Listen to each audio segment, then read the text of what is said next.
If that's level 1, Yeah, I'm gonna be in trouble. Yeah, I'm gonna be in trouble. Spicy? It's feisty.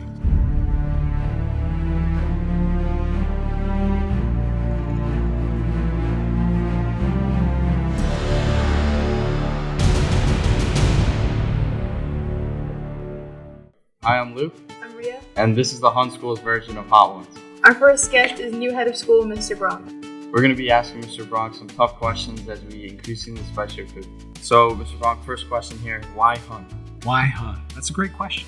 A couple things. One, this is the part of the world that I consider home. So I grew up in Burlington County in Mount Laurel, New Jersey, which is just a half hour south of here. So the experience of the pandemic and leading a school in Michigan during the pandemic, my family really started in this home. And so I started thinking about taking my talents back home. And when I saw the Hun School opening, the mission really resonated with me. The mission speaks about a joyful learning experience and a vigorous learning experience. And that's what I believe education should be. So I put my materials in, and the more I got to know about the school and the further I got along in the process, the more excited I got to be its next leader. And here I am. I feel like it's the perfect job.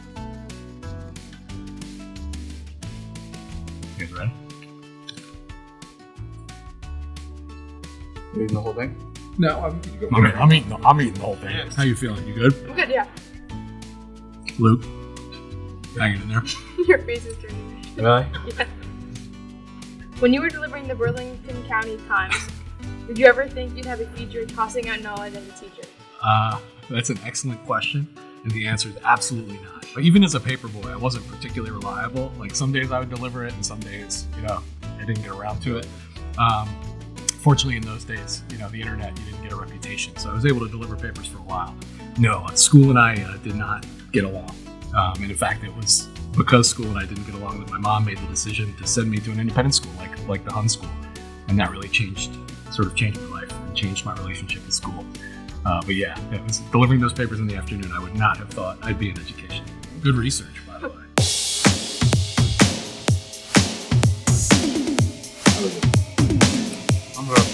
It's like a different heat. Yeah, Different it heat is than the first one. It's like a little less red pepper, a little more. Something else? Oh, yep, there it is. So I know you've taught a course on baseball literature. Is there a book that has done the same to education that Moneyball has done to the sport of baseball? Yeah, there is. At least in my opinion. If you asked 20 educators that question, you'd probably get 20 different answers because obviously there's a history of incredible writing about education, going back really to classical times. For me, it's How We Think by John Dewey. So this is just post-turn of the century. Dewey was the first educator to really look at making school and the exercise of school matter, making it be dynamic, making it feel like something that was less a series of exercises and more kind of a human experience. And so for me, it's Dewey. I'm just copying in my office if you ever want to check it out. This one is bright red. Sriracha? Yeah. Oh, that's a different heat. That's a different heat. This is my favorite spice. Smells.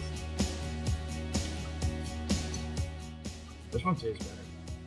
You like it? Tell me. It's hot. I can bring it up. What event, what tradition do you think sort of symbolizes and captures the Hun School spirit more than any other? I got my answer. You want to go first? You go first. Homecoming. Homecoming? Yeah, I think Yeah, there's so much work that's put into it, and that's the first time we get to be unified together. Okay. Something as simple as the Under the Lights game. I feel like that's something public schools get, but not many private schools get. Yeah. Because we're usually in residential neighborhoods, and so just the ability to have that connection between the players and the students and everyone together is pretty unique. Yeah, I was going to say the same thing. You mentioned that when you started at Church Farms, in 7th grade, they were able to turn your idiosyncrasies into assets. What did you mean by that, and how did that shape your love for independent schools? Yeah, idiosyncrasies is a polite way of saying flaws. So, as I indicated when I was talking about what a bad paper boy I was highly energetic and highly distractible and not always focused on the task at hand. And so I went to that community where there was a ton of structure and a ton of accountability. And I think what was magical about it, and it's magical about independent schools in places like Hun, is they didn't see that energy as something to be quashed, right? They didn't see it as something to be fixed. They saw it as something to be channeled. So in that structure, in that community of high expectations, all of a sudden that energy was focused on academic work and writing and big ideas. And it was really instant. It was instant. All of a sudden, I was a top student. And I was the same person I was. It was just finding the best version of myself. So yeah, it was a pretty dramatic transformation, and it was all about structure and accountability. Did you consider selling your ticket stub for the 2008 World Series clinching game that was supposed to be postponed due to rain? Absolutely not. Can you tell us more about that? I have 3 great loves: my wife, my kids, and the Philadelphia Phillies. 4, and the Hun School. And some my family would tell you that the Phillies might be ahead of them in that order. No, we went to game 1, but we went to game 5, part 1. It was miserable. It was freezing and pouring rain, and I think it was like the 5th or the 6th inning. They just stopped it. They postponed. It hadn't happened in the history of MLB. It was 2 nights later we came back, and it was a really weird experience because you had to sort of immediately get back into the game, and we were only there I think 45 minutes, and it was over. But no, I did not consider it. You said before that you would rather a student be encouraged to ask a new question rather than memorizing an old answer. How many questions is too many? When my kids were toddlers, I would have said that there was a limit, but I really don't think there is. I think the art of questioning, asking original questions, is where great ideas come from. Right? Seeing problems that others haven't seen. You have to see the problem first. You have to ask the question first before you can design a solution. So much of schooling in the 20th century, like when I went to school, was about memorizing old answers. Right? You know, what are the 18 causes of the Civil War? Right? And you had a textbook and you memorized those, and sure enough, on the test, you wrote them down, and that made you a good student. But as you know, memorization is not a valuable skill anymore. Right? All those answers that I memorized, I now carry around in my pocket. So it's about asking novel questions. It's about creativity. It's about new ideas. My favorite example that drives me mad is, I don't know if hopefully you haven't had to do this. We had to memorize the periodic table.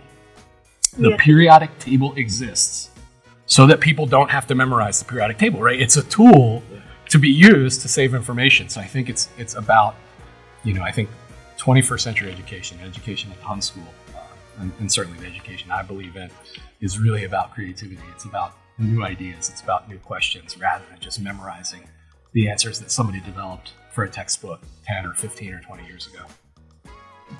All right. I'm ready for this. Oh, man. Oh, yeah. Gotta put a headband on. Getting serious. Listen, I got makeup on. I don't want to sweat. He didn't offer me makeup. I asked. But,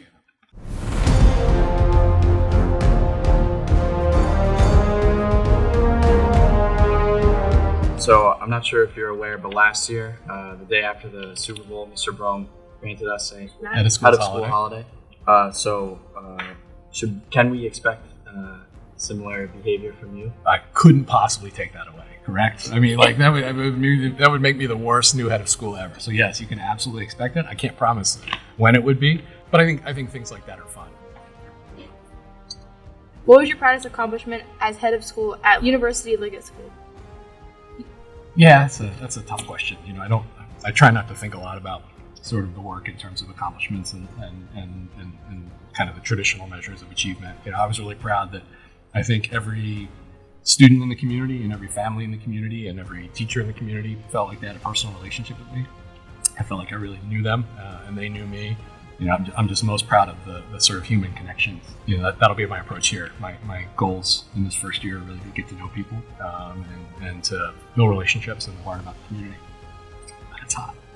So what are you most excited for here at Hun? Give me a second. That was hot. I don't feel it. Did you feel that last one? No. That's just me? Oh, that was bad. Okay, all right.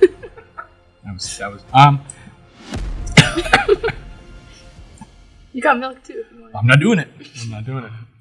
Unless you do it. We're all doing milk together, or we're not doing milk. All right. I'm really excited to sort of live the rhythm of the school year. I think it's really hard to know a school from literature or from, I've visited 3 or 4 times over the course of the last year. I think it's the only way to really know a place is to live the rhythm of a year. I'm really excited about sort of experiencing everything Hun has to offer in the first year. I'm also really excited that my son's going to be a 9th grader. And so, I'm going to get to sort of see the Hun experience and what it feels like to be new at Hun through his eyes. All right. So if you could only listen to one musical artist for the rest of your Queen. life. Queen? Oh. What's Queen. your favorite song? Like my favorite like mass market Queen song that everybody would recognize would be "Crazy Little Thing Called Love." But my favorite Queen song is a song called "39" that was actually written by Brian May, the guitarist. And it's super funky. It's like a guitar folk ballad, but if you listen to the lyrics, it's like a science fiction story. That's my favorite Queen song. And I got to see Brian May do it live at the Palace of Auburn Hills when he and Queen with Adam Lambert toured my show. But yeah, Queen all day. Absolute best thing about Hun. That's a hard question. It's a big question. I would say, like, not the teacher specifically, but the way that, like, students and teachers, like, the relationship between them.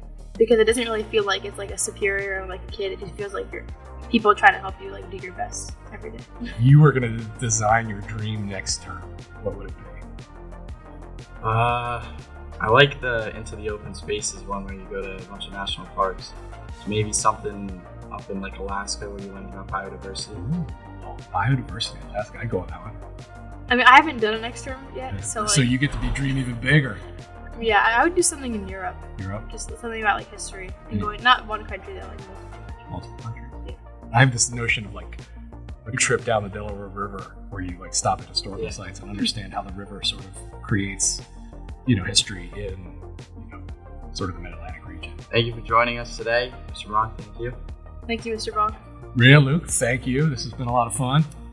Give you a pound because I've got hot sauce all over my fingers. I'd say let's do it again, but I don't know that I want to do this again. This is the questions are fine. The hot sauce is starting to get to me a little bit.